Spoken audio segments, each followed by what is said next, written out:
आप देख रहे हैं लाइव इंडिया हर पल। नमस्कार, लाइव इंडिया में आपका स्वागत है। मैं सम्राट। बिहार में मुख्यमंत्री महिला रोजगार योजना की शुरुआत की गई है और इसको लेकर राजनीति तेज हो गई है। देखिए, कांग्रेस सांसद प्रियंका गांधी वाड्रा बिहार पहुंची हैं और उन्होंने एनडीए की मुख्यमंत्री महिला रोजगार योजना पर कहा है कि वे चुनाव से पहले अब क्यों जागे हैं। एनडीए पर उन्होंने निशाना साधते हुए कहा और ये भी कहा कि उनकी सरकार 20 साल से सत्ता में है। 20 सालों में उन्होंने महिलाओं के लिए क्या किया, जिस मानदेय के लिए ये महिलाएं इतना संघर्ष कर रही हैं, उसके लिए इन्होंने एनडीए पहले कुछ क्यों नहीं किया। वे अभी 10,000 रुपये दे रहे हैं, क्या वे इसे हर महीने देंगे?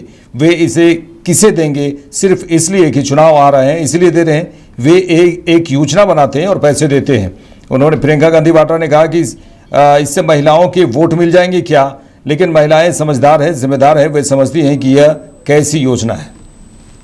मैंने यही कहा कि ये चुनाव के पहले क्यों जागे हैं। अभी 20 साल से किसकी सरकार थी? 20 सालों से क्या किया महिलाओं के लिए? जो मानदेय जिसके लिए ये लोग संघर्ष कर रही हैं, ये महिलाएं अपना मानदेय थोड़ा सा बढ़ाने के लिए ये पहले क्यों नहीं किया? और ये 10,000 रुपये है क्या अभी दे रहे हैं, तो क्या हर महीने देंगे? किस को देंगे? कुछ कहा है इन्होंने कि ऐसे ही कि चलो चुनाव आ रहा है, थोड़ा सा हम स्कीम बना देते हैं, थोड़े से पैसे दे देते हैं, महिलाओं का वोट मिल जाएगा। महिलाएं जो है ना, समझदार हैं, जिम्मेदार हैं, इस देश को, इस अपने परिवारों को, समाज को संभालती हैं, समझदार हैं। वो समझ रही हैं कि कैसी स्कीम है ये, कि चुनाव के पहले सब, जैसे ही चुनाव आ रहा है तब सब कुछ दे दिया और 20 सालों से कुछ नहीं दिया। तो मेरी आशा है कि महिलाएं जागेंगी और अपनी शक्ति को। चंडीगढ़ में भारतीय वायुसेना के MiG-21 की विदाई की गई और इस विदाई समारोह में कई लोग शामिल हुए। आपको बता दें कि चंडीगढ़ में भारतीय वायुसेना के MiG-21 के सेवा मुक्ति समारोह में केंद्रीय रक्षा मंत्री राजनाथ सिंह शामिल हुए और उन्होंने कहा कि आज मैं सबसे पहले भारतीय वायुसेना के वीरों को नमन करता हूं। आज़ादी से लेकर अब तक आप सब ने भारत की सुरक्षा सुनिश्चित करने के लिए जिस शौर्य पराक्रम का परिचय दिया है वह अपने आप में सभी भारतवासियों के लिए प्रेरणादायी है। वहीं भारतीय अंतरिक्ष यात्री और भारतीय वायुसेना के ग्रुप कैप्टन शुभांशु शुक्ला ने MiG-21 के विदाई समारोह में कहा कि बहुत अच्छा लग रहा है। मैंने MiG-21 के साथ काफ़ी समय बिताया और इसकी कई प्यारी यादें मेरे मन में हैं। मुझे आज यहां आकर उस विमान को एक बार फिर देखकर बहुत खुशी हो रही है जिसके साथ मैं बड़ा हुआ हूं। उन्होंने कहा कि इसकी अंतिम विदाई गरिमापूर्ण और बहुत ही सुव्यवस्थित समारोह था। अपने सभी पुराने साथियों से फिर से मिलना भी अद्भुत था। बहुत अच्छा लग रहा है। बहुत लंबा समय बिताया मैंने MiG-21 के साथ में, बहुत अच्छी मेमोरीज है मेरी और बहुत खुशी है कि यहाँ पे वापस आया और उस एयरक्राफ्ट को देखा जिसके साथ मैं बड़ा हुआ हूँ और ग्रो किया हूँ। और उसकी लास्ट फ्लाइट सेरेमनी बहुत ही बिफिटिंग सेरेमनी मैं कहूँगा, बहुत अच्छे से ऑर्गेनाइज की गई और सारे जितने साथी थे उनसे मिलकर भी बहुत अच्छा लगा। General Anil Chauhan, chief of naval staff admiral DK Tripathi, chief of army staff general Upendra Dwivedi, chief of air staff air chief marshal AP Singh, DDRND and chairman DRDO doctor Sameer V Kamat, defence services के Shri financial adviser doctor Mayank Sharma, यहाँ मौजूद भारत सरकार और हमारी तीनों सेनाओं के अधिकारीगण, उनके परिवारजन एवं हमारे ऐसे वायुसेना के अधिकारी जिन्होंने कि अपनी पूरी जिंदगी खपाई है अपनी सेवा में, ऐसे हमारे सभी पूर्व सैनिक अधिकारी एवं अन्य कर्मी, अन्य एयर वॉरियर्स, देवियों व सज्जनों, सबसे पहले मैं देश की संप्रभुता, एकता और अखंडता को अक्षुण्ण बनाए रखने में अपना अहम योगदान देने वाले इंडियन एयरफोर्स के वीरों को मैं नमन करता हूं। आजादी से लेकर अब तक आप सबने भारत की सुरक्षा सुनिश्चित करने के लिए जिस शौर्य और पराक्रम का परिचय दिया है वह अपने आप में सभी भारतवासियों के लिए प्रेरणादायी है। आपकी वीरता की यह जो यात्रा रही है इसके पीछे मैं समझता हूं MiG-21 का भी बहुत बड़ा योगदान रहा है। साथियों, आज हम सब MiG-21 की फाइनल ऑपरेशनल सॉर्टी के लिए एकत्र हुए थे। इस मौके पर आप सबके बीच आकर मेरे मन में कई सारे इमोशंस तैर रहे हैं, कई भावनाएं तैर रही हैं। मेरे मन में इस समय गौरव की भावना भी है तो वहीं एक तरफ कृतज्ञता की भावना भी है। साथियों, आज जब हम MiG-21 को इसकी ऑपरेशनल जर्नी से विदाई दे रहे हैं तो मुझे लगता है हम एक ऐसे अध्याय को विदा करने जा रहे हैं जो न केवल इंडियन एयर फोर्स के इतिहास में बल्कि हमारी पूरी मिलिट्री एविएशन की जर्नी में गोल्डन लेटर्स में लिखा जाएगा। बिहार में शक्ति अधिकार महिला संवाद कार्यक्रम में प्रियंका गांधी, कांग्रेस की सांसद प्रियंका गांधी वाड्रा शामिल हुए और उन्होंने कहा कि हमें अपनी ताकत पहचाननी होगी। कांग्रेस सांसद प्रियंका गांधी वाड्रा ने शक्ति अधिकार महिला संवाद कार्यक्रम में कहा कि हमें अपनी ताकत पहचाननी होगी, हमें एकजुट होना होगा, हमें देखना होगा कि कौन सी पार्टी, कौन सा गठबंधन हमें सम्मान दे रहा है। सम्मान का मतलब चुनाव से 10 दिन पहले 10,000 रुपये देना नहीं।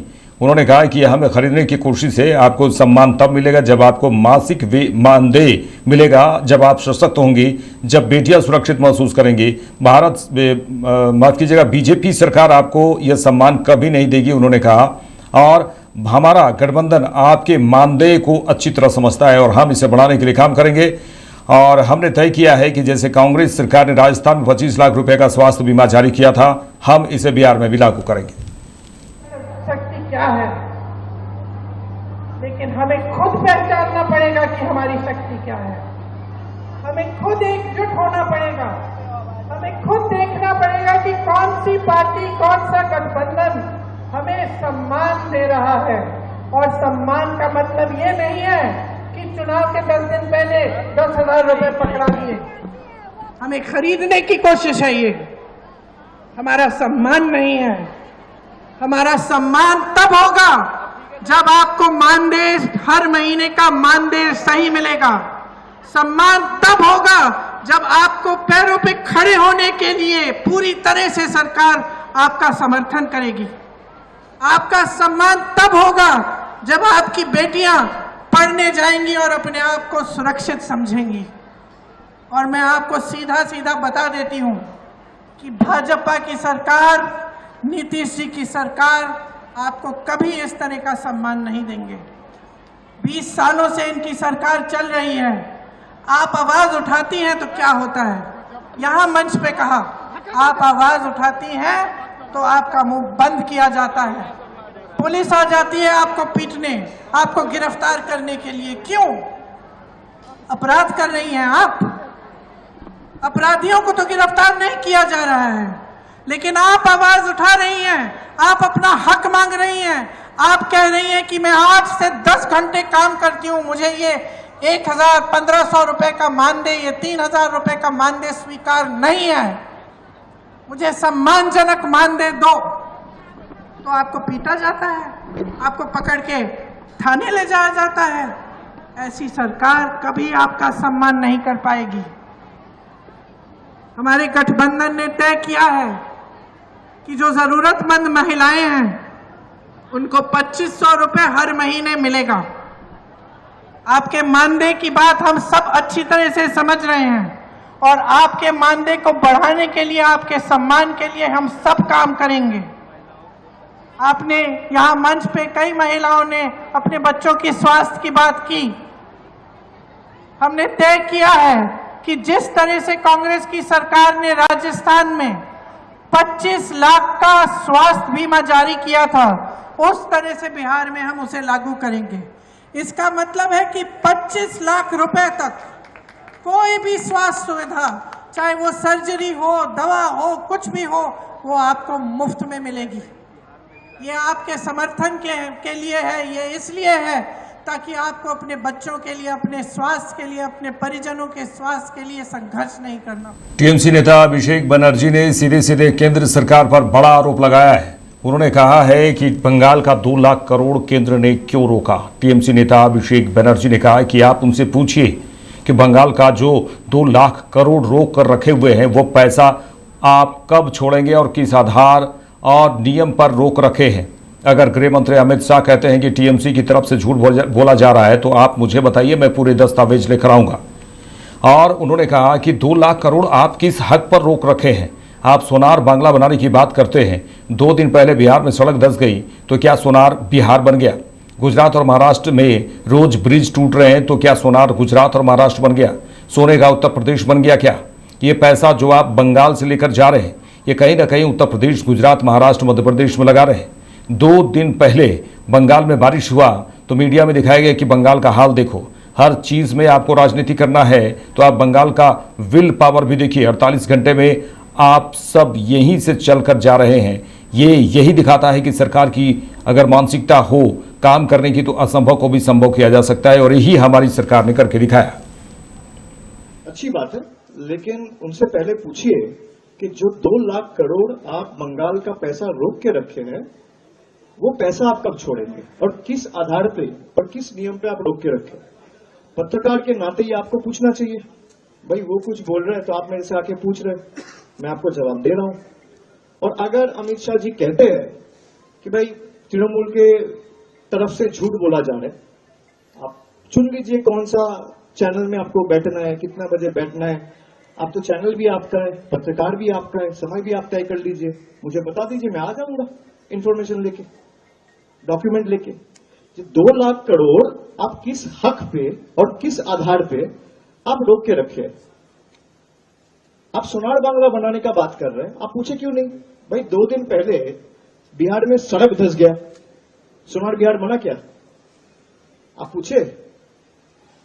गुजरात में रोज ब्रिज टूट रहे हैं, महाराष्ट्र में पुल टूट रहे हैं, ब्रिज टूट रहे हैं, सोनार महाराष्ट्र बना क्या, सोने का गुजरात बना क्या, सोने का उत्तर प्रदेश बना क्या, जरा पूछिए उनसे।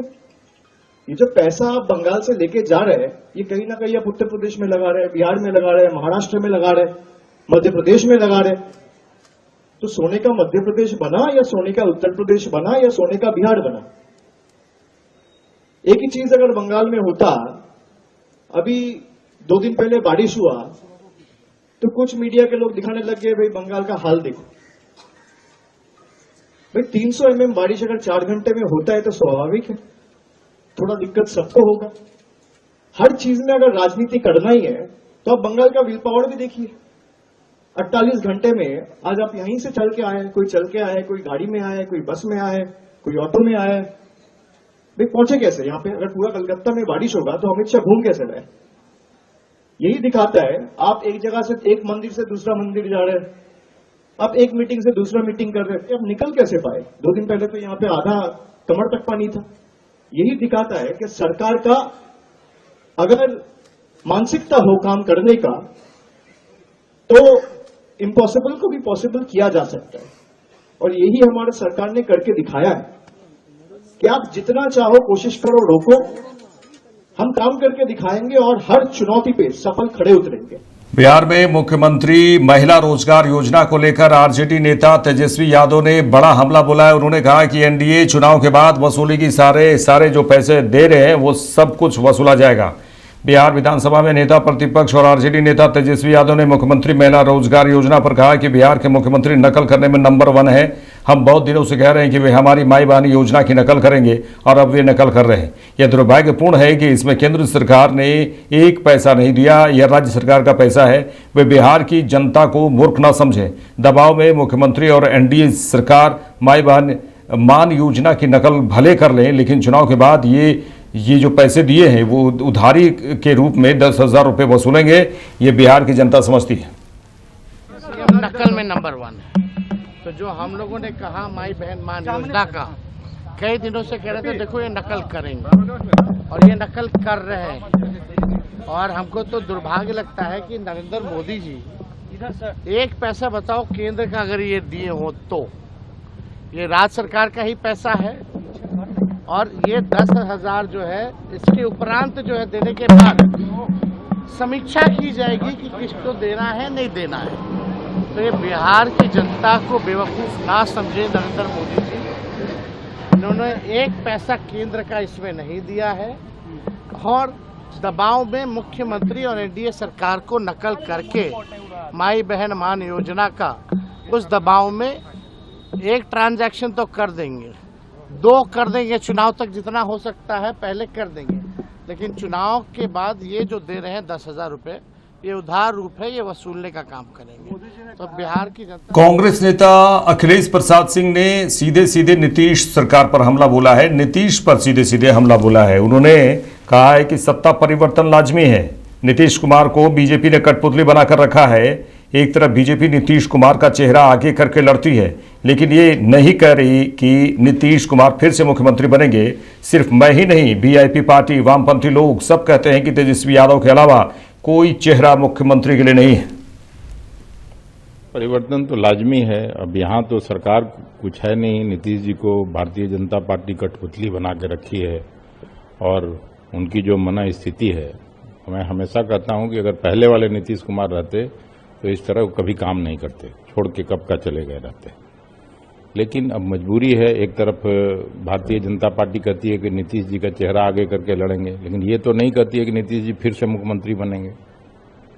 तो उनको नीतीश जी इतिहास बन चुके, अब उनकी पुनर्वापसी नहीं हो सकती है। लेकिन सर एक अजीब स्थिति है, महागठबंधन में, इंडिया गठबंधन में आप अकेले आदमी हैं जो साफ तौर पर ये कहते हैं कि इसमें कोई संदेह नहीं है कि चुनाव परिणाम के बाद नहीं, केवल मैं नहीं कहता हूं, वीआईपी पार्टी भी कहती है, लेफ्ट के लोग भी कहते हैं, सभी लोग कहते हैं। और अभी तेजस्वी प्रसाद यादव के अलावा कोई चेहरा नहीं है। लेकिन उधर के खेमे में भी कहा जा रहा है कि नीतीश जी होंगे मुख्यमंत्री, लेकिन इधर से कहा जाता है कि नीतीश जी के नाम पर कोई सहमति, कोई ऑफिशियल अनाउंसमेंट है नहीं कि नीतीश जी मुख्यमंत्री होंगे। लेकिन दावा तो वो लोग करते हैं कि नीतीश जी के नेतृत्व में चुनाव लड़ने जा रही है एनडीए गठबंधन। नीतीश जी के नेतृत्व में चुनाव लड़ने जा रही है, मुख्यमंत्री डिक्लेयर करें ना उनको। मुख्यमंत्री तो नहीं डिक्लेयर कर रहे हैं। मुख्यमंत्री अगला कौन होगा 2025 में, ये किसी ने कहा? किसी भारतीय जनता पार्टी के बड़े लीडर ने, 4 अक्षर वाले नेताजी ने कहा? तब तो माना जाए। परिवर्तन तो लाजमी है। मेरे साथ इस बुलेटिन में इतना ही। देश दुनिया की तमाम खबरों के लिए देखते रहिए लाइव इंडिया। नमस्कार।